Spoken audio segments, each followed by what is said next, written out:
আত্মহত্যা করা সবচেয়ে বড় পাপ। যেসব মানুষ আত্মহত্যা করে তারা হলো কাপুরুষ।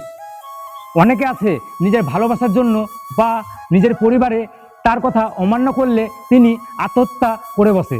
তুই একবারও ভাবলি না তোর মা তোকে 10 মাস 10 দিন গর্ভে ধরে খুব কষ্ট করে তোকে এই পৃথিবীর আলো দেখিয়েছে। তোর বাবা তোর উপর অনেক আশা ভরসা নিয়ে সারা জীবন কষ্ট করে তোকে মানুষের মতো মানুষ বানিয়েছে, তার তুই এই পরিণাম দিচ্ছিস।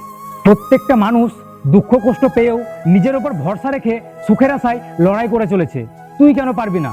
তার মানে তুই কাপুরুষ, তাই আত্মহত্যা করতে চলেছিস। এই পৃথিবীতে বেঁচে থাকতে গেলে সবকিছু সহ্য করতে হয়, আত্মহত্যা নয়। ধন্যবাদ। যাওয়ার সে তো চলে গেছে, শুধু স্মৃতিটুকু রেখে গেছে।